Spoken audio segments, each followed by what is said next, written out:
सूरत हाल है। आप देखें रोडों की सूरत हाल, आप कराची शहर है, ये तकरीबन आपका 60% रेवेन्यू पूरे पाकिस्तान को जनरेट करके देता है। सिंध की सूरत हाल ये सीवरेज के मेन होलों से बच्चों की लाशें मिल रही है।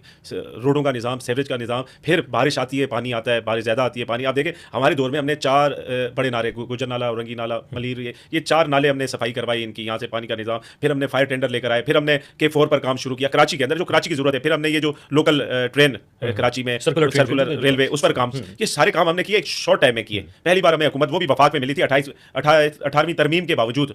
तो मगर जो इन्होंने किया, देखे गोश्त स्कूल से पूरा सिंध भरा हुआ है, सरकारी का ही गधे घोड़े बांधे हुए हैं स्कूलों के अंदर। जिस पार्टी का नारा था रोटी कपड़ा मकान, उसने सिंध के अवाम को गोली कफन कब्रिस्तान के अलावा कुछ भी नहीं दिया। चीना चपटी में जिस तरह से मोबाइल स्नैचिंग के उसमें कई लोग अपनी जान गंवा बैठे। एक वाकया हुआ जिसमें अवाम ने जला दिया। देखिए अवाम का भी जो गुस्सा है वो कहां तक पहुंच गया कि उनको पुलिस पर कोई एतमाद ही नहीं रहा, उन्होंने खुद कार्रवाई। लेकिन इस वक्त जो आप अपोजिशन में भी हैं, आप समझते हैं कि हम आवाज़ उठाएंगे तो ऐवानों तक पहुंचेगी।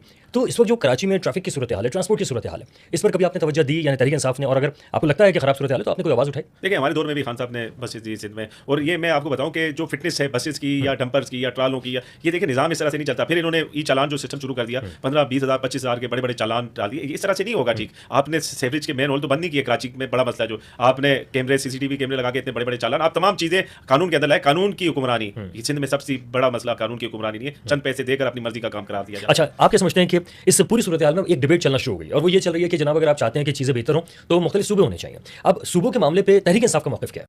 देखिए तहरीक इंसाफ का मौक़िफ़ एक वक्त तक ये रहा, बिल्कुल सूबे बनने चाहिए, लासानी बुनियादों पर सूबे ना बने। कराची एक बड़ी आबादी है, कराची बहुत बड़ा शहर है, और इसी तरह पूरे पाकिस्तान के सूबे बनने चाहिए, इसमें कोई दो राय नहीं है। PTI ने तो इस पर मेरे ख्याल से कोई भी ना पॉइंट स्कोरिंग की है। हाँ, लासानी बुनियादों पर ना बने, एक सिस्टम रूल्स के जरिए आप बनाएं। आप समझते हैं कि सिंध में भी अगर सूबे बन जाए तो कोई मजा? बिल्कुल, कराची, हैदराबाद, सरकारी सूबे बनने चाहिए। क्या ये PTI का भी मौक़िफ़ ज़्यादा है तो आवाज़ उठानी चाहिए, आवाज़ आप बुलंद करें, आप लोगों को बताएं, आप एहतजाज की तरफ आप किस तरह से बताएंगे? देखिए हमारे पास जो प्लेटफॉर्म है, हम बिल्कुल एहतजाज भी करते हैं, हम आवाज़ भी उठाते हैं। कोई भी सानिया होता है, कोई भी वाकया होता है सोशल मीडिया पर और एहतजाज के जरिए, जो जितने राइट्स हमारे पास छोड़े हैं इस दौर में, क्योंकि हमें तो किसी चीज़ की इजाज़त ही नहीं दी जा रही। जब भी हम एहतजाज करते हैं हमारे लोग उठा लिए जाते हैं, उन्हें FIR में डाल दिया जाता है। तो ऐसे में चाहिए कि जहाँ जहाँ से आपके चेयरमैन मुंतखब हुए हैं कराची में, वो कम से कम काम करते हुए नजर आए। देखिए कराची में जहाँ से हमारे PTI के चेयरमैन हैं वो काम कर रहे हैं, जो उनके पास इख्तियार जो दिए हैं सिंध हुकूमत ने। बाकी जो मजमूई तौर पर कराची की सूरत हाल है, देखिए इतनी बदअमनी, इतनी करप्शन, इतनी लूटमार, इतनी सरकारी स्कूलों का निज़ाम, सेहत का निज़ाम, हॉस्पिटल का निज़ाम, ये बिल्कुल आपने बर्बाद कर दिया, तबाह कर दिया कराची की जो सूरत हाल थी। जो कराची अब रोशनियों का शहर था, आप देखिए ना 16-18 घंटे लाइट नहीं है, बिजली नहीं है, पानी नहीं है। इस पानी का ये अंग्रेजों के दौर में सीवरेज का निज़ाम डाला था।